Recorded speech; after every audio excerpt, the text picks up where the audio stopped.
కావాలనే మీ కలను నెరవేర్చుకోండి. సంప్రదించండి హెగ్డే ఫెర్టిలిటీ, హైదరాబాద్, తెలంగాణ.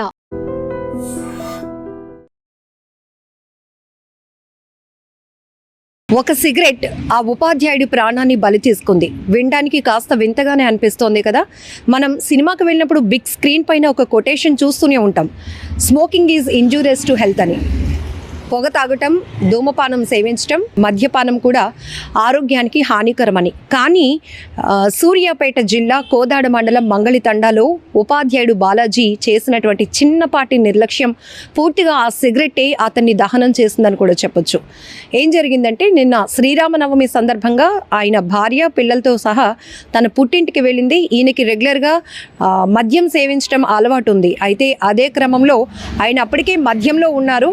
ఈవినింగ్ వరండాలో సిగరెట్ కాల్చిన తర్వాత, ఆ స్మోక్ చేసిన తర్వాత సిగరెట్ ఆ పీల్ని ఆపకుండా ఆయన నిర్లక్ష్యంగా అక్కడ ఉంచేయడం వల్ల ఆయన పడుకునేటప్పుడు మధ్యమధ్యలో ఆయన నిద్రలోనికి జారుకున్నాడు.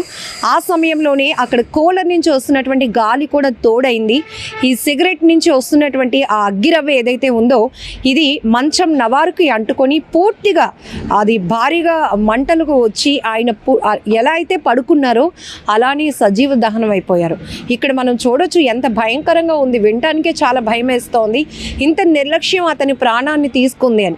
అంటే జనరల్గా మనకు తెలుసు, సిగరెట్ తాగడం అనేది మనిషి ఆరోగ్యాన్ని ఏ విధంగా క్షీణిస్తోంది, లివర్ చెడిపోతుంది, హెల్త్ చెడిపోతోంది.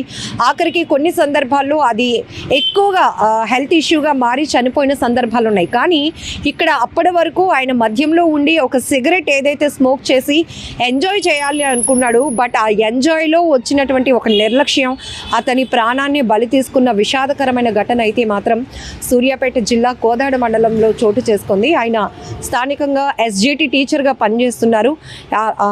మీరు చూస్తున్నారు విజువల్లో, బాలాజీ ఆయన పేరు కూడా. ఇది చెప్పడానికి కూడా చాలా వింతగా అనిపిస్తోంది వార్త, ఎంత బాధాకరం. బట్ ఇలా చిన్న చిన్న నిర్లక్ష్యంతోనే మద్యం సేవించి ఆ మత్తులో కొంతమంది ఏం చేస్తున్నారో కూడా తెలీదు. సోషల్ మీడియాలో మనం చూస్తూ ఉంటాం, విషపు సర్పాలతో సైతం వాళ్ళు ఆటలాడుతున్న సందర్భాలు. అంటే వాళ్ళు చేసిన ఆ మద్యంలో ఉన్నటువంటి వాళ్ళ మత్తు ఎదురుగా ఉన్నది ఒక ప్రమాదం అని కూడా వాళ్ళు తెలుసుకోలేరు. అక్కడ ఏదో వాళ్ళు ఎంజాయ్ చేస్తున్నాం, ఎంటర్టైన్మెంట్ ఫీల్ అవుతున్నాం అనుకుంటారు తప్ప ప్రమాదంతో మనం ఆటలాడుతున్నాం అనే సందర్భాలు ఎవరు గమనించరు. ఇలాంటివి మనం సోషల్ మీడియాలో కూడా చాలానే చూస్తాం. వెళ్తున్నటువంటి బైక్స్ పైన రివర్స్లో వెళ్తూ ఉండటం, లేకపోతే సైకిళ్ళు తొక్కుతూ అక్కడ కిందన పడిపోతూ ఉండటం. ఇలా అంటే ఈవెన్ ఒంటిపైన స్పృహ కూడా లేకుండా ఉన్నటువంటి సందర్భాల్లో చాలామంది ఉంటారు. ఇక్కడ కూడా ఆ ఉపాధ్యాయుడు అంటేనే పిల్లలకి మంచి విద్యాబుద్ధులతో పాటు మంచి లక్షణాలు నేర్పించాల్సినటువంటి ఉపాధ్యాయుడు స్థానం అది. పిల్లలకి మీరు వ్యసనాలకి లోన్ కావద్దురా, మంచి ఫ్యూచర్ ఉంది, బాగా చదువుకుంటే మీరు మంచిగా సెటిల్ అవుతారు అని చెప్పాల్సినటువంటి ఒక ఉపాధ్యాయుడే సిగరెట్ తాగి ఆ సిగరెట్టే ఒక ప్రమాదంగా మారి ఆయన చనిపోయాడు అంటే ఎంత బాధాకరమైన విషయం. ఏదేమైనా మధ్యలో ఉంటున్నటువంటి, అంటే మనం కొన్ని వర్డ్స్ వాడితే మళ్ళీ ఫీల్ అవుతూ ఉంటారు చాలా వరకు. సో ఇలా మద్యానికి బానిసలు అయిపోతున్న వాళ్ళు అసలు వాళ్ళ స్థితి మర్చిపోతున్నారు. కుటుంబ వ్యవస్థని చిన్నాభిన్నం అయిపోవడానికి, కుటుంబ వ్యవస్థ పూర్తిగా చెడిపోవడానికి కారణమవుతున్నారు. ఈవెన్ వాళ్ళు ఆ మద్యానికి బానిస అయిపోవడం వల్ల ఏం చేస్తున్నారో కూడా తెలుసుకోలేనటువంటి సిచ్యువేషన్లోకి వెళ్ళిపోతున్నారు. భార్య అనగా, పిల్లలు అనగా వాళ్ళు ఎంత సఫర్ అవుతూ ఉంటారో కూడా అర్థం చేసుకోలేని సిచ్యువేషన్. ఇక్కడ నిన్న శ్రీరామనవమి సందర్భంగా పుట్టింటికి వెళ్ళినటువంటి భార్య, ఇద్దరు పిల్లలు అసలు ఏమనుకోవాలి, మా నాన్నగారు ఏ కారణంతో చనిపోయారు అని వాళ్ళు చెప్పుకోవడానికి కూడా ఒక ఇబ్బందికర వాతావరణంలో ఉంది. ఏదేమైనా కూడా ఒక చిన్న సిగరెట్ ఒక వ్యక్తిని, అది కూడా ఉపాధ్యాయుడిని అలా దహనం చేసేసిందంటే చాలా బాధాకరమైన విషయం. ఈ మధ్య సోషల్ మీడియాలో కూడా మద్యానికి అలవాటైన వాళ్ళు డ్రంక్ అండ్ డ్రైవ్లో కూడా కొంతమంది పట్టుబడి తిరిగి మళ్ళీ పోలీసులకే రఫాడించేస్తూ ఉంటారు. వాళ్ళపైన రివర్స్ రూల్స్ మాట్లాడుతూ ఉంటారు.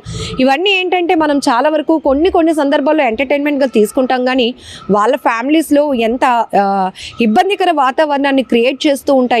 ఏదేమైనా ఈ ఒక్క ఘటనతోనైనా మద్యబాబులు మందు బాబులు అని చెప్పాలా, ఏం చెప్పాలో కూడా అర్థం కావట్లేదు.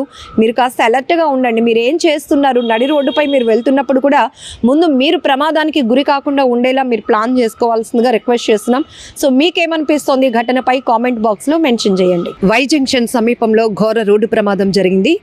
టిప్పర్ లారీని వెనుక నుండి వచ్చినటువంటి మ్యాక్సీవాన్ ఢీకొనటంతో ఈ ప్రమాదం చోటు చేసుకుంది. ఈ ప్రమాదంలో 2 మహిళలు అక్కడికక్కడే మృతి చెందగా 6 తీవ్రంగా గాయపడ్డారు. వారిని హుటాహుటిన తుని ప్రాథమిక ఆసుపత్రికి అయితే వైద్యం నిమిత్తం తరలించడం కూడా జరిగింది. ఇక్కడ మీరు చూడొచ్చు, కొంత చీకటి ఉంటుండగానే జరిగినటువంటి ప్రమాదంలో ఎవరైతే ఆ మ్యాక్సీ వ్యాన్లు ఇరుక్కుపోయి ప్రమాదంతో ఒక్కసారిగా అందులో చనిపోయినటువంటి మహిళల్ని బయటికి తీయడం కూడా చాలా కష్టమైందని చెప్పొచ్చు. ఈ మృతి చెందిన 2 మహిళలు విశాఖ పూర్ణ మార్కెట్కు చెందిన వాళ్ళగా, వాళ్ళు జీవీఎంసీ పారిశుద్ధ్య విభాగంలో పనిచేస్తున్న వాళ్ళగా కూడా తెలుస్తోంది. వీళ్ళు భద్రాచలం నుంచి తిరిగి వస్తూ ఉండగా పాయక్రోపేట వై జంక్షన్ సమీపంలో ఈ ఘోరమైన ప్రమాదం చోటు చేసుకుంది. అయితే ప్రైమరీగా అందుతున్నటువంటి ఇన్ఫర్మేషన్ ప్రకారం వీళ్ళు భద్రాచలం సేవకు వెళ్ళారు కొంతమంది టీమ్గా అని తెలుస్తోంది. ఈ ఘటనలో 2 మహిళలు మృతి చెందగా 6 తీవ్రంగా గాయపడి ప్రస్తుతానికి చికిత్స అయితే పొందుతున్నారు. పూర్తి స్థాయిలో దర్యాప్తు చేపట్టారు పోలీసులు. ఈ మధ్య తరచూ జరుగుతున్న రోడ్డు ప్రమాదాల్లో ఎంతో మంది తమ విలువైన ప్రాణాలను కోల్పోతున్నారు. కొన్ని సెల్ఫ్ యాక్సిడెంట్లు జరుగుతున్నాయి. నిర్లక్ష్యం, నిద్ర లేకపోవడం వల్ల జరిగినటువంటి ప్రమాదాలు చూస్తున్నాం. మరికొంతమంది ర్యాష్ డ్రైవింగ్ వల్ల కూడా కొన్ని ప్రమాదాలు చోటు చేసుకుంటున్నాయి. ఎక్కువ శాతం బైక్లో స్పీడ్గా డ్రైవ్ చేస్తూ సెల్ఫ్ యాక్సిడెంట్లకి గురవుతూ యువత ముఖ్యంగా ప్రాణాలు కోల్పోతున్నటువంటి పరిస్థితులు. అలాగే చాలా చోట్ల యాక్సిడెంటల్ జోన్స్ని కూడా పోలీసులు ఐడెంటిఫై చేసి ప్రత్యేకంగా అక్కడ యాక్సిడెంట్ జోన్స్ అని చెప్పి అక్కడ బోర్డులు పెట్టాల్సిన అవసరం ఉంది. హెచ్చరిక బోర్డులు కంపల్సరీ. కొన్ని చోట్ల బోర్డులు ఉన్నప్పటికీ కూడా ఎవరు పట్టించుకోకుండా వెళ్తున్నటువంటి అతివేగం చాలా వరకు ప్రమాదాలకు కారణంగా చూడొచ్చు. కొన్ని చోట్ల అయితే బైక్స్ పైన వెళ్తున్నప్పుడు హెల్మెట్లు పెట్టుకోకపోవడం వల్ల స్పాట్గా అక్కడ తలకి బలమైన గాయాలయ్యి చనిపోతున్న వాళ్ళని చూస్తున్నాం. ఏదేమైనా చాలా బాధాకరమైన విషయం. ఇక్కడ భద్రాచలం నుంచి తిరిగి వస్తూ ఉండగా విశాఖపట్నానికి వాళ్ళు పూర్ణ మార్కెట్లో ఉంటున్నారు. తిరిగి వస్తూ ఉండగా జరిగినటువంటి ప్రమాదంలో మరి ఒక 1 అవర్ 2 అవర్స్ అయితే హ్యాపీగా వాళ్ళు ఇంటికి చేరుకునే వాళ్ళు. కానీ ఇంతలోనే అక్కడ ప్రమాదం జరిగింది. ఒక మ్యాక్సీ వ్యాన్ టిప్పర్ లారీని వెనక నుంచి ఢీకొనటంతో ప్రమాదం జరిగినట్లుగా కూడా తెలుస్తోంది.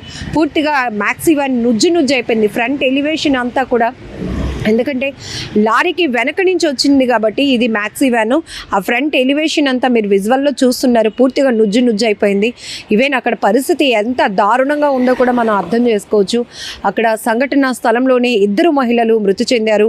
ఆ కుటుంబాలు ఇప్పుడు బోరున విలపిస్తున్నటువంటి పరిస్థితి. ఎందుకంటే మరి కాసేపట్లో ఇంటికి వచ్చేస్తున్నాము అని కాల్ చేసిన వాళ్ళు ఇప్పుడు తిరిగి రాని లోకాలకు వెళ్ళిపోవటం చాలా చాలా చాలా బాధాకరమైన విషయం. ఏదేమైనా రోడ్డు ట్రాఫిక్ల పైన కూడా చలానాల పైన పోలీసులు ఎక్కువ దృష్టి సారిస్తున్నారు. కానీ అదే స్థాయిలో ప్రమాదాలు అరికట్టడం విషయంలో కూడా ర్యాష్ డ్రైవింగ్ వెళ్తున్న వాళ్ళని ఇమీడియట్గా వాళ్ళని కౌన్సిలింగ్ ఇచ్చి లేకపోతే ఫైన్లు వేసి పంపడం కాదు, కానీ మన లైఫ్ యొక్క ఇంపార్టెన్స్ వాళ్ళకి తెలియజెప్పాల్సిన అవసరం కూడా ఉంది. చాలామంది యువత ఎక్కువగా వాళ్ళు స్పీడ్ని ఒక థ్రిల్గా ఫీల్ అవుతున్నారు, కానీ అది అతివేగం మనల్ని కిల్ చేస్తుంది అని వాస్తవాన్ని తెలుసుకోలేకపోతున్నారు. అది కూడా ఒక ప్రమాదం. సో ఇక్కడ కూడా ప్రమాదమా లేకపోతే ఏ రకంగా జరిగింది, డ్రైవర్కి ఏమైనా నిద్ర వచ్చిందా లేకపోతే అతివేగమా, ఇవన్నీ కూడా పోలీసుల దర్యాప్తులో తేలాల్సి ఉంది. కెమెరా పర్సన్ శేఖర్తో లక్ష్మి, ఐ డ్రీమ్ వైజాగ్.